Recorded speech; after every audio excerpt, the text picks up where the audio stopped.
Speaker साहब, मैं आपका शुक्रगुजार हूं, लेकिन ये एक और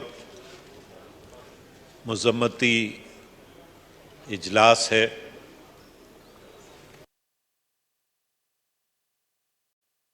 वाक़या गुजरेगा तो एक और जाएगा, और इसी तरह जनाब स्पीकर,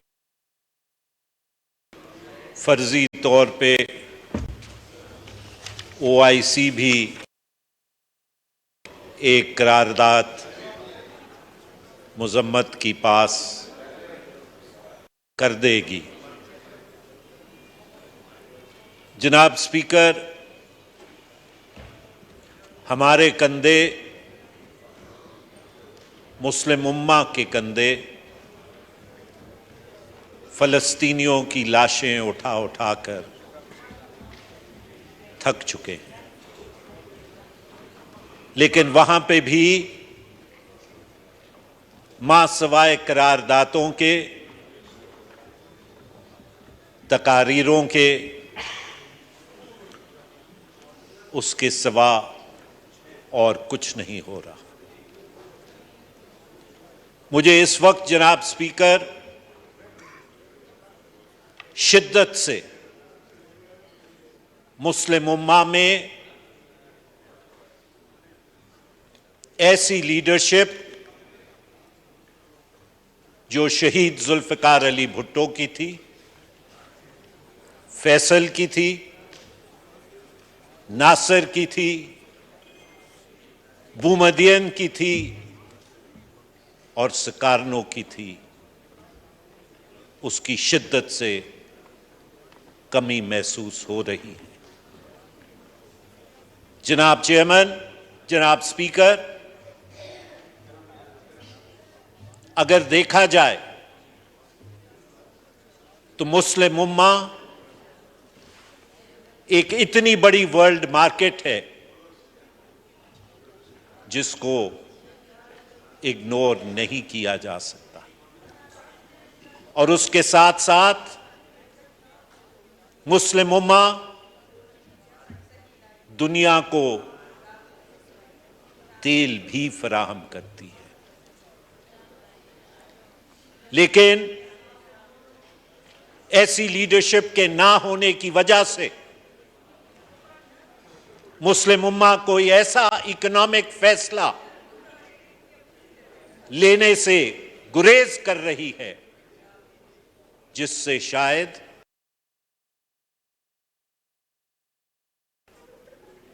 तो यूरोपीय दुनिया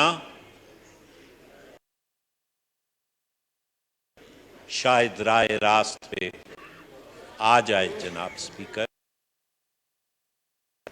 अगर इसी वाक़े की बात की जाए जनाब, तो जनाब इंटरनेशनल कानून की धज्जियां उड़ाई गई, क्योंकि इंटरनेशनल कानून में यह कहीं पे बात नहीं कही गई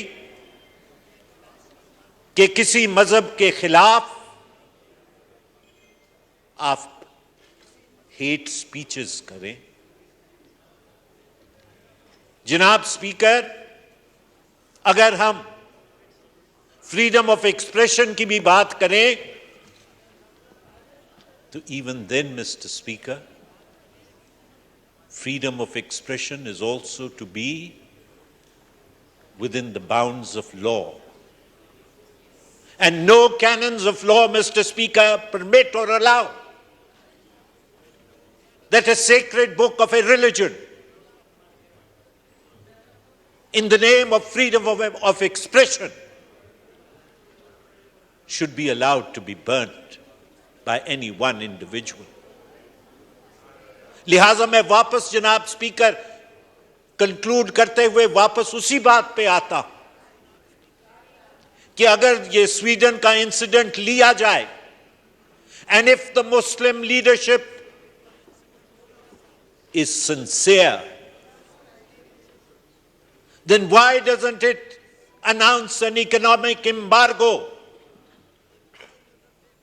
for 1 week, 2 weeks on Sweden, and then see the reaction. But alas, Mr. Speaker, there is no Shaheed Zulfikar Ali Bhutto. There is no Faisal. There is no Sikarno. There is no Boumediene. और आखिर में जनाब speaker, जहां पे मैंने Sweden की तो मजम्मत की, जहां पे कुरान मजीद के नुस्खे की बेहुरमती की गई, वहां पे आपके तवस्सुत से मैं सिर्फ 1 मिनट लूंगा और मैं इस बात की शदीद मजम्मत करना चाहता हूं कि कल पुलिस ने जिस तरीके से गिलगित बल्तिस्तान की असेंबली को सील किया, यह पार्लिमानी तारीख के अंदर स्याह तरीन इकदाम था। और मुझे यह अफसोस से कहना पड़ता है जनाब स्पीकर कि यह ऐवान और मेरा ऐवान खामोश रहे जब पंजाब असेंबली के अंदर फ्लोर के ऊपर पुलिस पहुंच गई। अगर उस वक्त पाकिस्तान की डेमोक्रेटिक फोर्सेस खड़े होकर बात करती जनाब चेयरमैन, तो ये कल का वाकया जो गिलगित बल्तिस्तान के अंदर हुआ है, ये ना होता। जनाब चेयरमैन, जनाब speaker, in the end these are warning signs for your democracy. अगर पार्लिमान पुलिस तशद्दुद से महफूज नहीं जनाब चेयरमैन, तो एक आम शहरी पुलिस तशद्दुद से किस तरह महफूज होगा? शुक्रिया जनाब।